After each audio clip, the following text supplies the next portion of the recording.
to the channel. So today we are looking at the stock price of Lordstown Motors Corporation, and today the stock is up 7.83% and trading at $1.99. So Lordstown Motors, as you guys might remember, they recently sold their factory to Taiwan-based Foxconn, and Foxconn has contracted with Lordstown Motors to produce the electric vehicle that Lordstown Motors has designed and was going to be producing at the factory that they just recently sold.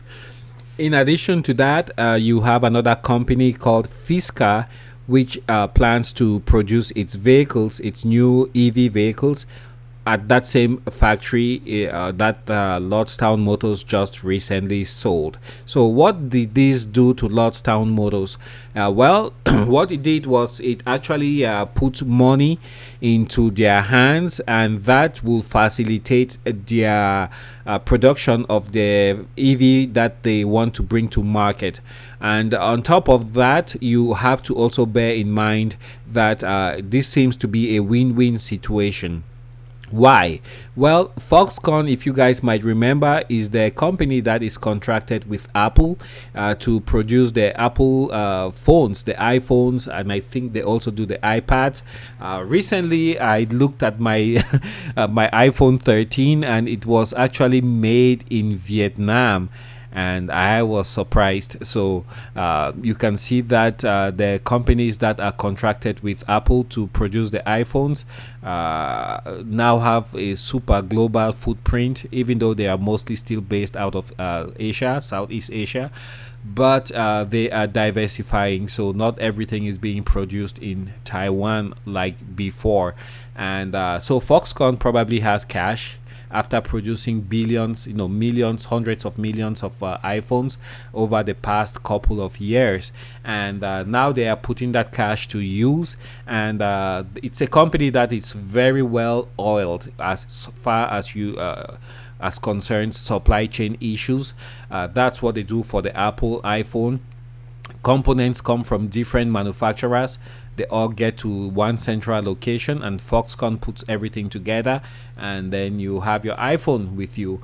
And so I think that they are really well versed with how to take care of supply chain issues, logistics, and bringing together various components from a global supply chain to produce a product that is well put together and that the end customer will appreciate. So that is bringing a lot of hope, and people actually think that Lordstown Motors, because of this strategic partnership with Foxconn, will be able to bring its vehicle to market relatively quickly without too many problems, especially as we see other EV manufacturers struggling to just bring one model to market.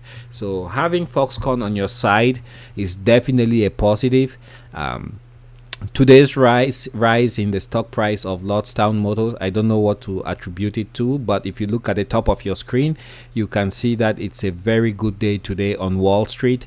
S&P 500 is up 1.81%. The Dow 30 is up 1.61%. Nasdaq is up 2.20%.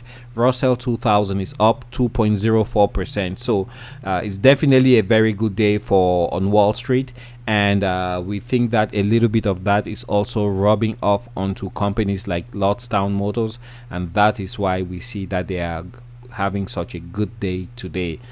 Now, if we click here on the 5-day graph, you can see how much value has been lost over the last couple of trading sessions. Just last Friday, the 20th of May, you can see that the stock of Lordstown Motors was trading at about $2.30, and since then it has come down all the way as low as $1.80, and that was just 2 days ago, 48 hours ago. And since then, Lordstown Motors has been making a very nice and healthy recovery, and today we see that trend continue with the stock up 7.29%. And if you look at the very top right of your screen, you can see that crude oil has been up there for quite a while now. Today, crude oil is up 3.53%, trading at $114 a barrel. So that can only strengthen the case for companies like Lordstown Motors that clearly see the future being electric, the future being more towards renewables, and of course that is not just beneficial for the company, also the end user of electric vehicles.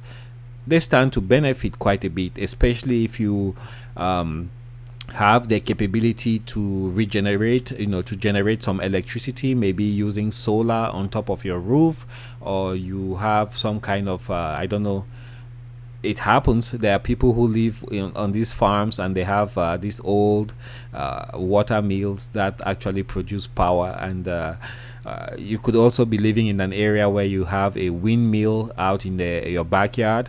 All of those little items produce free electricity for you, and you can use that to recharge your vehicle, sell some to the grid, and then you have essentially almost free transportation. So the future is definitely trending towards electric, especially in warmer, temperate areas. But in colder climates, I think hybrid vehicles or vehicles with internal combustion engines still have a bright future for them, at least for the next couple of years. So that's the story today, guys.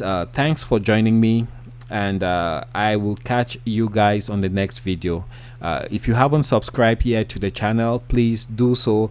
I really appreciate every new subscriber, and I give a very hearty welcome to those who recently subscribed to the channel.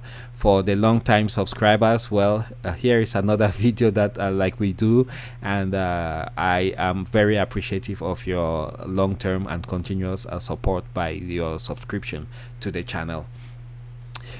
Before I leave you guys, we have maybe about 4.5 hours to the close of market today, and so far volume is a little bit timid at 2.3 million shares that have exchanged hands, compared to an average volume of 8.7 million shares on a typical day. So that's the story of Lordstown Motors today, the 26th of May 2022, and we will keep track of this stock and see how it performs in the coming hours, days, and months. Thank you for your time. I will catch you guys on the next video. Bye.